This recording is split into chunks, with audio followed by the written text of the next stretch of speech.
footage movies. They were a big thing for a while there. Everybody was making a lost footage movie. Everyone was freaking attempting to get on that bandwagon and freaking get out there and have their own lost footage feature film. It was something that was going on like crazy, guys. Like, you probably remember, everyone had one. Everywhere you looked, there was a new lost footage movie. And, well, guess who also wanted to have one? That was me. So I decided to make my own lost footage movie, but with a twist, because, well, my lost footage movie was lost footage, but it wasn't lost footage until it really became lost footage. I told you not to talk there.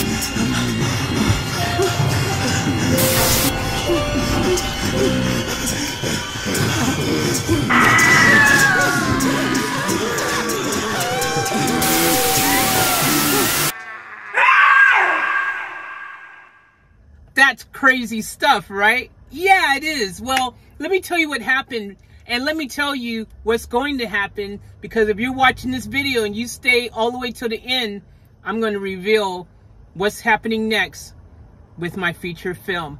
But until then, let's get the story started with this freaking dream I had to make a feature film. Now, until this point in time, I had dabbled with filmmaking. I had kind of had some bits here and there where I was working on as the actual director, filmmaker, you know, the writer type of thing. I was working on a story of my life movie as well, that kind of situation, which also we'll get into that later.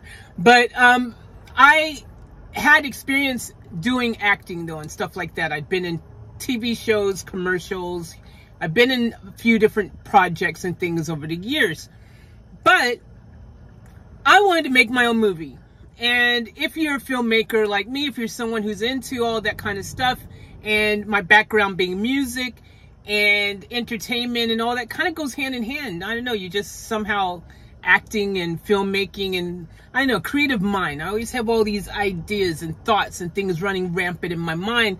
And I wanted to make my own freaking Blair Witch Project, basically. But different, you know, obviously you take sometimes ideas from things that are out there to inspire, to help, you know, give you an idea or two, but then you kind of take that and kind of create something that you make your own, you know, you make it your own.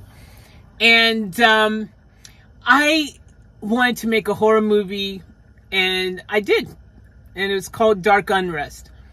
And the crazy thing is, this project went through phases as it was. Originally, the first movie trailer to Dark Unrest, I had a different cameraman, I had a different DOP, you know, I had a different, like, I just had a different team. I had a different setup as far as actually even a lot of the cast and things I was using at the time. It all kind of evolved until, so I'll call that stage one, Dark Unrest, or version one, let's say V1, Dark Unrest V1, and filmed tons of footage, tons of things. And unfortunately, one of the reasons why everything changed was because of quality issues. Like, I didn't really like kind of the look that we were getting with the camera we were using at the time. Like, the cameraman had a camera, and it wasn't allowing us to get that depth of field kind of look that I wanted. It looked too, I want to say documentary like. It was just very, very, it lacked the ability to give that depth of field, more cinematic look, which is what I really wanted. Like, I wanted to film the movie to really feel as much as a polished, proper, cinematic masterpiece, if you will, on a budget that could be possible and that we could obtain. And I also wanted to further kind of polish the storyline and things that I was using as well. You know, like just a lot of things that first iteration of version 1 of the movie wasn't exactly how I wanted it to be. I had an idea in my head. And you know, when you have an idea in your head, a lot of times it is really hard to get it to be exactly how you see it in your head, especially when you have a low budget. When you don't have the funds to really do it, big Hollywood, freaking any resource you need, I've got it. What you need CGI, I got it. What you need, any type of special effects, I got it. What do you need? I got it. That type of world doesn't exist when you're on a budget. You have to improvise and you have to make do and you have to find different ways to create the same type of feel that you would want to feel if you had the big chinga to do it. And that proves to be very difficult when, again, you know, you're limited to your resources. So the opportunity came though, and it was a blessing, but it was also kind of not. But the opportunity did come to kind of reboot the whole movie and kind of take V2 to the level that at least I would feel a lot more happier with.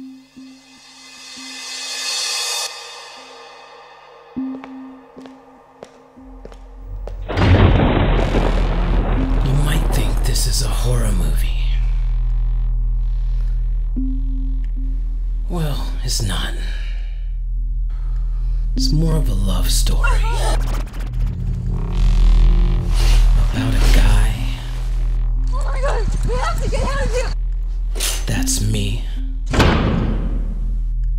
And a girl, his soulmate. She was the love of my life.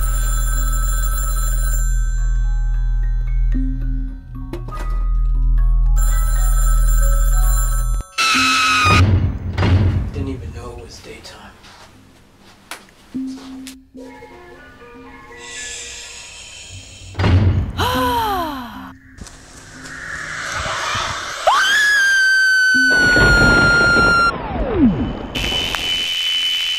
Oh, shit. Be careful what you wish for.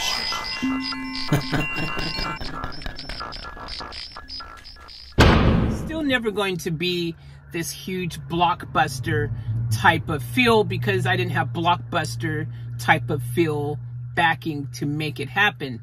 The plan and the hope was that if I could get it to the film festivals out there somewhere, that I would find someone willing to come on board as an executive producer and to back the film. And once we got it out there, I knew we would find a way to then continue the dark Unrest universe. With that being said, I wasn't putting all my eggs in one basket, and I was like, hey, you know what? If that executive producer doesn't happen, if we don't get the desired result at a film festival, then we will still put the movie out. I did my own research on how we could still put it out and even get it to air in cinemas, and to get it at the time, you know, the plan was always, as the backup worst case scenario plan, was to use YouTube to, you know, put the film out there. Worst case scenario, you can always put anything out on YouTube, and that's really cool in 2022. Well, even back 10 years ago, you still could put it out on YouTube. So, you know, there is like this whole thing, man, where I had a plan, first case scenario, the preferred plan, and then the next case plan, and then so on and so on, which, you know, you just go with the flow. All I knew, though, is that I wanted to make this movie. I wanted this movie to be made, and I wanted to make it as close to how I saw it in my head that was possible. So one of the cool things that happened, which was a real blessing, is one of my really good friends, his name is Cade, and he is a freaking makeup artist guru. Like, you know, he does all the horror makeup and all that kind of stuff. And he's actually been in the industry for a while, and he's not only someone who is an actual, again, horror makeup artist and all that, but he's also a filmmaker in his own right. You know, he's making his own kind of horror type movies is what he enjoys, that type of stuff. And, you know, but he's done all kinds of cool projects. He was in Pirates of the Caribbean and stuff, and, oh, not in the movie, but, you know, doing his makeup mastery and magic that he does in the background. So he's a professional. So I was lucky and blessed to have him on board. And then from there, I also was able to get another friend who had another friend who was big, like huge filmmaking and photography background, had some really good gear. And so my friend Andrea was a connection for him. His name is Ziggy, and she helped get him on board. And then Andrea herself, she's directed tons of movies and done all that stuff. She's an actress. She has a huge background in this thing herself as well. She came on board.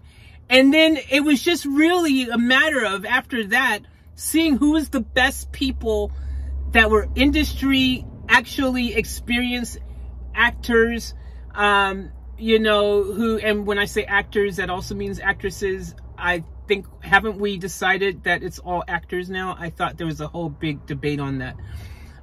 Anyways, but yeah, it was really, really cool because I started getting some other really talented people on board on the project, which basically we leveled up from V1 to V2, which you'll see in the V2 trailer that it stepped up. You can tell just in the quality of the trailer itself and everything that I was able to really get more of that feel I was going for. And it was a real blessing.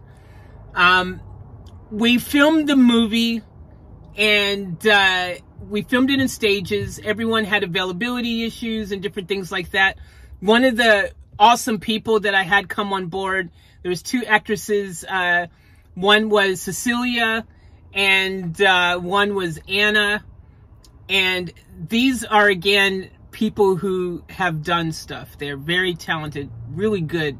And we were able to get that quality, that caliber of actresses on board and stuff. And there's some other people as well who were absolutely just really good, talented, amazing people that we were able to get on board with this movie. I can't tell you how blessed actually I felt to be able to get such an amazing group of freaking film makers, film, you know, veterans of acting, and just the whole process involved in this. It was so good. And that's also, as good as it is, it's also very heartbreaking now, because the way that I shot my movie and the whole concept behind my movie at the time was to do something that at the time I hadn't seen anyone else do. Because one of the things I'm also really into is improv. I love making things in the spur of the moment. So my style of shooting the film involved a lot of improv and involved a lot of just allowing the actors to be able to be free to express that scene and things in a way that was more natural to them. Now, there's other ways that I was also going about getting the desired result in this film, which I will share in another, probably behind the scenes or something, because, you know, these are still important not trade secrets, but they're important parts of a special film that I do intend, spoiler alert, if you've been watching this long, you now get to know, spoiler alert, I am going to finish this movie. I intend to do everything in my power to, again, further take advantage of the fact that V2 lost footage unfortunately, and I'm going to tell you what happened with that footage and everything, but V2 unfortunately won't be happening, and now we're on to V3. And speaking of which, before I jump into V3 and explain that, let's talk about V2 and V1. Let's talk about all the footage that I had for the movie. Let's talk about why I said it became a real lost footage situation. So basically, I stupidly, and I say stupidly because on retrospect right now, it was dumb of me to do, but I had spent all this time shooting this movie. Again, I had tons of really good, talented people and situations that happened that allowed me to get amazing shots that could not be recreated.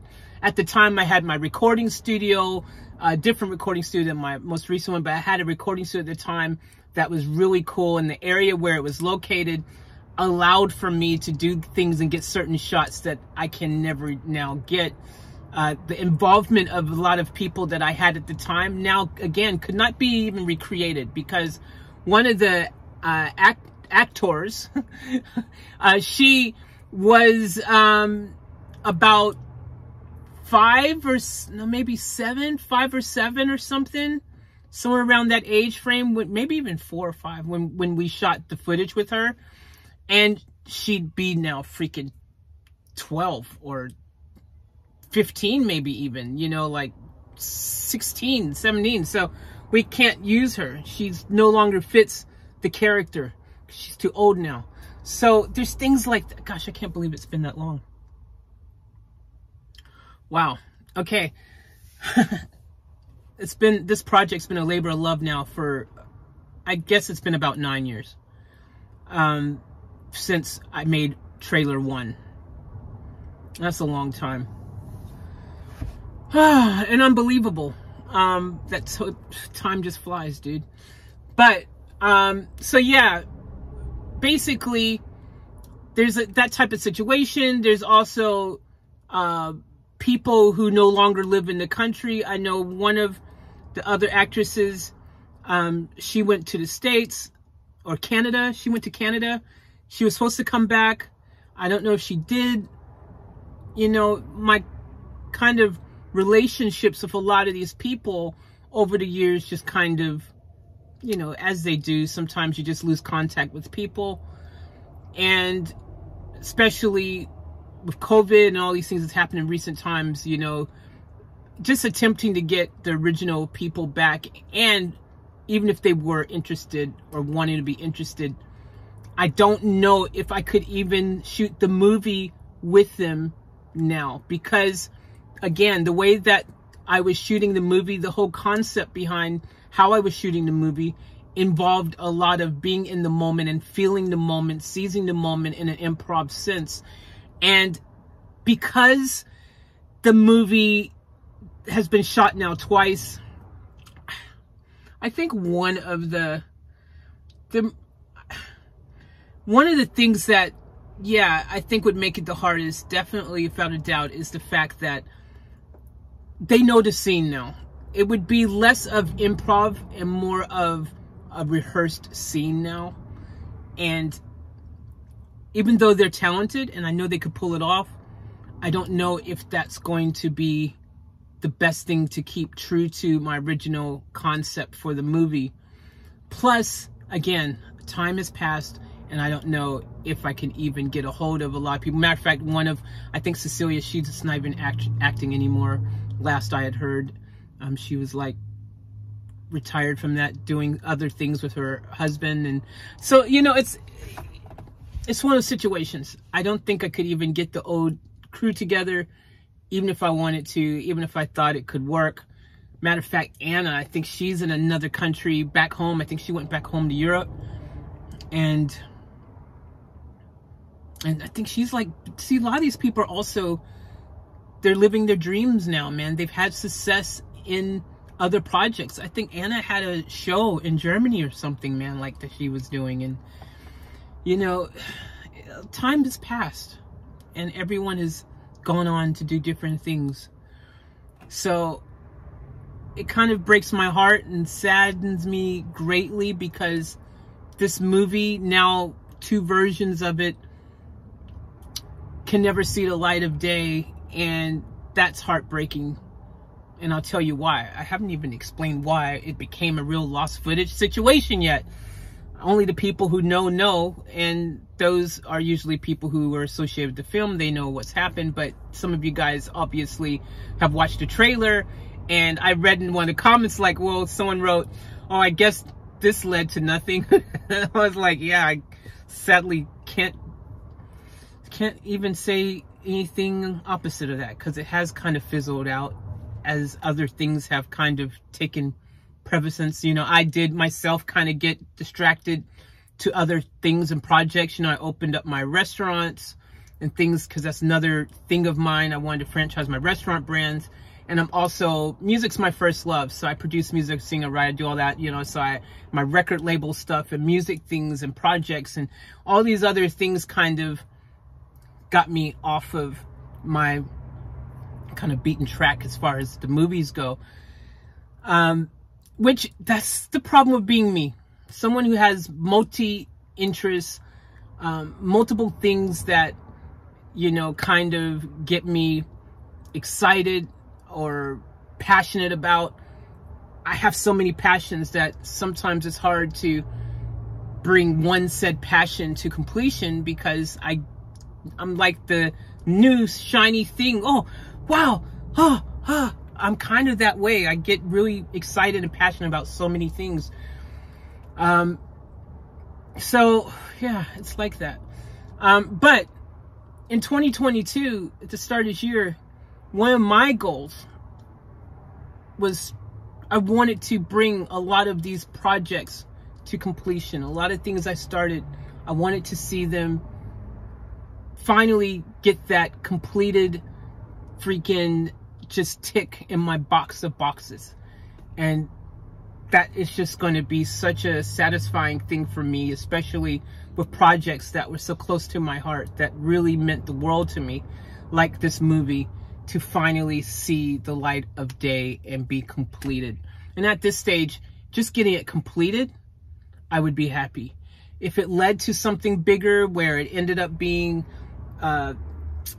it's shown around movie cinemas, get a distribution deal, freaking ends up on Netflix, freaking whatever, hey, if that happens, I'm happy. But hey, at this stage, if I can just freaking finish the movie and just even upload it to YouTube, it would be a major freaking just release. And I really want that to happen. I still haven't told you guys about the lost footage. It's time to tell you, because I kind of built the whole video around that point, and it is the reason why the movies have never came out. Unfortunately for me and my, again, stupidity, I regret, because it is, even though what happened wasn't my fault, but it was my fault in a sense. I stupidly put all my hard drives, all my computers, basically everything I owned in the world, I trusted it into a storage facility. I trusted that it would be safe in said storage facility, because when you put stuff in a storage facility, that's what your expectation is going to be safe in a storage facility. Okay, calm down, Faith, because I'm starting to get heated, because to this day, it still bothers me. It still hurts. It upsets me, because, you know, the materialistic crap, my freaking dryer, fridges, freaking $3,000 bike, you know, all this crazy stuff that I had in storage, sitting in the storage, that stuff is replaceable. Okay? All these kind of things, materialistic things, can be replaced.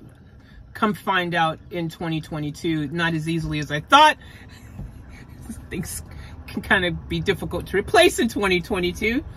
But the things that are irreplaceable is like my mom's rings, my mom's figurines, every song that I ever wrote, songs that had never been released, my movie footage for this movie, and the story of my life movie, and a book I was writing about my life. And there's so many things that was in there, computers, all kinds of stuff, gone.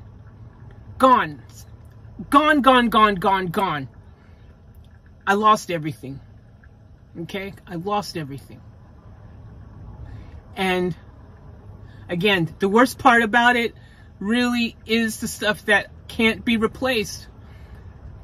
And the thing that sucks is that this movie can never be shot the way it was the first time around, the second time around. It will never be the same. I won't even be able to tell the story exactly the same because I've changed. You know, I was in a different place then. And my way of wanting to create the movie, or how I saw the movie in my head at that time, all that's changed. You know, we all change and we grow and we, you know, evolve. So even now, version 3 won't be the same movie that version 2 was, and the same movie that version 1 was. But I will attempt to still recreate the movie. The other thing that sucks was this movie was 97% I had finished editing. I spent all this time editing all the footage. Guys, I had some awesome shots. Some of the stuff that, again, I was using when you don't have the budget, you improvise and you do things to create shots that are really cool. At the time when I first started shooting a lot of those scenes, there was a big flood, tons of like huge flooding in the Gold Coast, Brisbane area. And so we shot in some of these flood-watered areas, shots that we could never shoot now. There was this crazy rain scene and things that was really good. I have to tell you, it was so incredible. I could never shoot that same shot now because, again, I had the location at my studio that allowed me to be able to shoot this certain scene. And the scary scenes that I had where the hand goes up against the door and the glass in the studio. And there were so many things I could do then that I can't do now. There's buildings that don't exist anymore. We shot on location in various places around Gold Coast, Brisbane, things like that. And there was in Gold Coast a building that was like getting ready to get torn down, but it hadn't been torn down yet, but it had all this cool graffiti and stuff in there. And so we had even houses. There was houses that were about to get torn down but not torn down, and we went into all these houses, and there was all these scenes that we shot then that we couldn't easily shoot now. And it's really yeah, it's heartbreaking, guys. I wish. Oh, wow. This is the most that I've thought about this in a while, and it's just making the tears just get overwhelmed with emotion. Because the worst part about all this, I just wanted you all to be able to see this. It was so good. I think the hardest thing is something when you make something that you put your heart and soul into, and you know it's so good, man. You know, like, everyone put their heart and soul in this project. I had tons of really talented people on board. And it makes me sad that you guys won't see any of their talented work that they put into this. These scenes were incredible.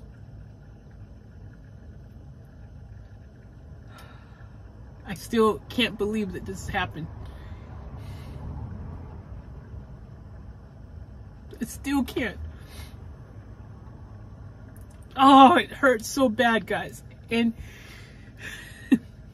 I think this is why I haven't made this video in so long. I've been wanting to make this video and talk about it, but it still hurts. I just wanted this movie to be seen by, at the very least, the people who also put their time and their effort to perform at their peak for this movie as well, so that they could see it.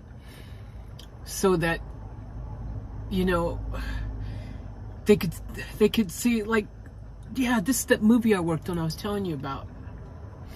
Now I have is 2 trailers to show for a movie that has taken a decade to make and still haven't been able to finish. So when I say lost footage, becoming lost footage, that's why. Originally it was a lost footage style movie.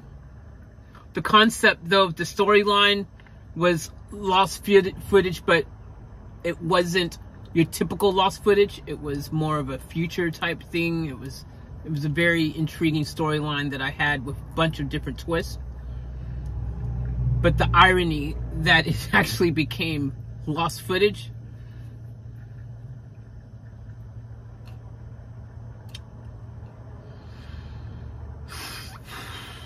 Oh. Okay. Didn't expect the waterworks.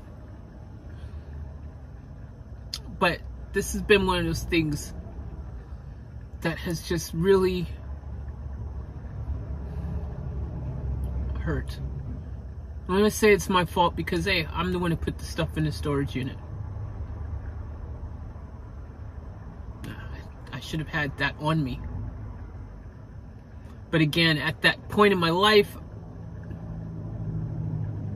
distractions, I got caught up in someone else's dream.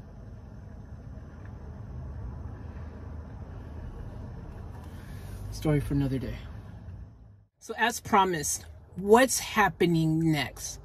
Yes, we are going to make the movie. It is going to happen, but how is it going to happen? What is going to be the direction I take this time?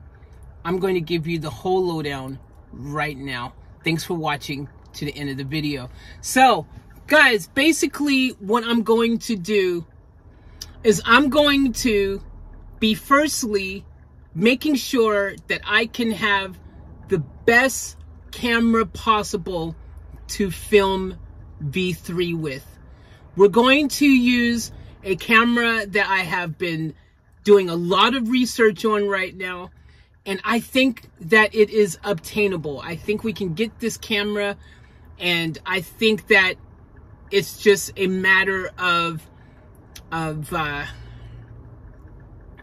yeah, kind of, it's going to take a little time to completely get all the ducks in a row, so to speak.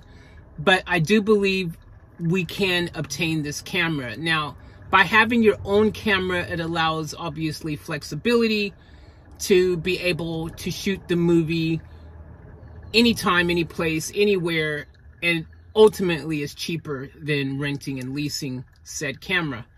Otherwise, you have a rush to hurry and get all your filming done within the time, especially when, again, you don't have the budget to just know you can just rent it as however long you want. So in our case, buying is going to be the best solution, and the camera that I think will be able to get the job done is also on Netflix's approved list of cameras. And that's important because even though I don't know if it can get on Netflix or will get picked up by Netflix, I at least want to know that I did everything in my power to at least make it Netflix friendly.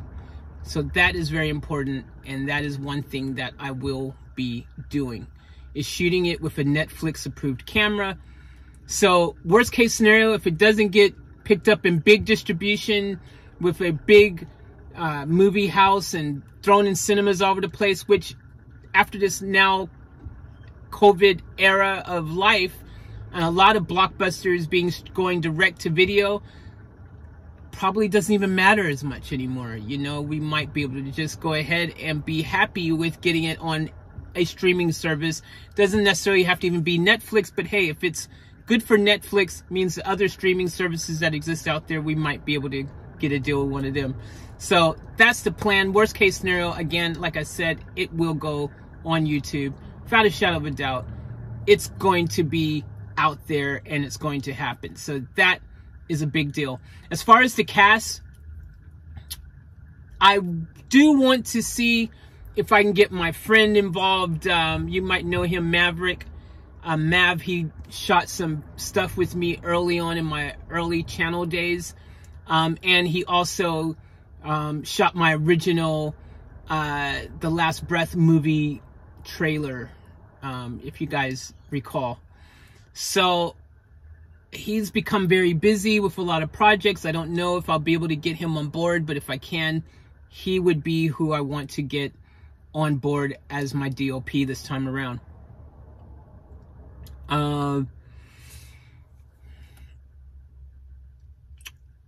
As far as the storyline and everything, I will be true to the original story, but I will, depends who I'm getting to play what character, and if there's any of the original characters who want to be part of this film, I may have to recast them in different roles, or I may need to just tweak their character to keep it fresh. I don't know. But if there is an opportunity to use the original characters, you know, some of the original actors, to get them involved in this V3, then I will do that, especially if they really want to be part of it, something, if they had that same passion, which a lot of them at the time had that same passion that I did to make this movie. So if they want to be part of it, I'll find a way to use them in the movie, whether or not it's tweaking their original character or put them in a different character to mix it up. We'll figure it out. I know, like, there's just other characters that were really great and brilliant. We had Joseph was another great actor in the movie. I mean, there's tons. I can't even think of everyone's name right now because it's been so long, and I can see their face, but I literally am having a brain freeze on certain people's names right now. But yeah, if I can get any of those original people involved, would be awesome. If not, you know, we will recast those actors that need to be recast to make this third movie. There's tons of actors around all over the joint, so it won't be difficult to find somebody, you know, to be part of this film. There's tons and tons and tons and tons of people. With COVID, it's going to make it a bit challenging how we shoot, because for me, I will be doing everything COVID safe as possible, and that's going to be an interesting situation, but I will find a way. Maybe I can incorporate that even into the story. V3, why not? Again, utilize situations and things that are going on to help further the movie. That's been the way I've been doing it since the first version. So as far as the location of shooting and everything, I still will probably be shooting in the Brisbane Gold Coast area, because that's where we've been shooting. Maybe the Sunshine Coast, actually, even probably there's some nice areas I've come across a bit further north even now. You know, I might have to tweak the shooting area, I don't know, but definitely going to be really doing everything in my power to take this movie and give it the love that it always deserved, and give it the quality to the best of my ability and what budget will allow. And I'm going to also get you guys involved out there. If anyone out there wants to help support this movie and help bring it to life finally on the actual completion list and actually be able to be viewable by all you guys, there'll be ways for you guys to help assist in that as well, because making movies aren't cheap. Besides all the gear that's involved, you know, lighting and cameras and all these different things, there's also, you know, ideally in a perfect world, you'd like to be able to pay your crew something, but most of the time a lot of actors are happy to volunteer in projects, you know, here and there to help further their experience and things like that. What else is there? Yeah, I think that's probably the main things. I hope to, I guess in the order of things as well. So if you guys know, I did the Last Breath trailer last year, right before COVID. So actually that would have been 2 years ago, right before COVID started. I finished that trailer for the Last Breath movie.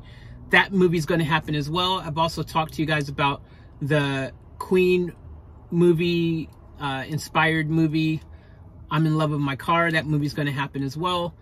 But I think Dark Unrest needs to happen first. At least that's what I'm thinking. Depends on availability of who I can get and when I can get them as to which one I shoot first.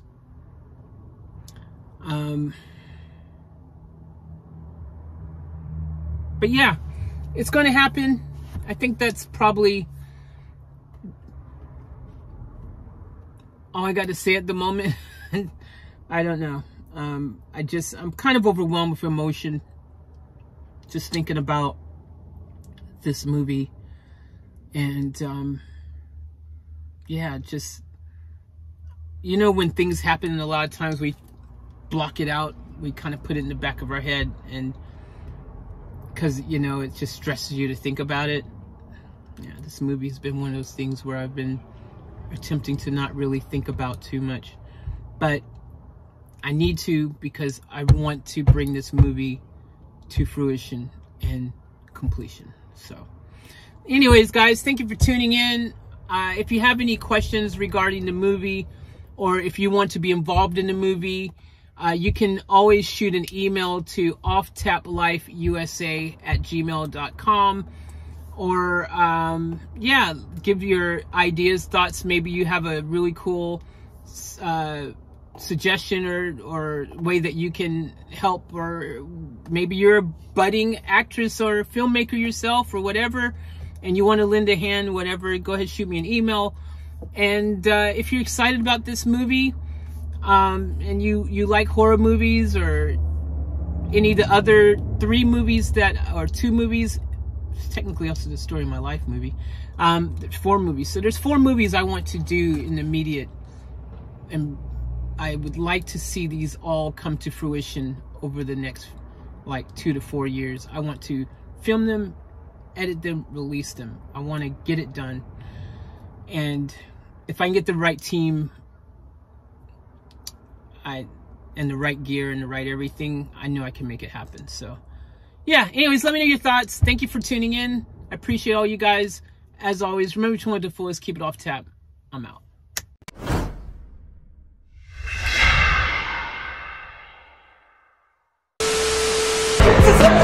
We gotta get out of here!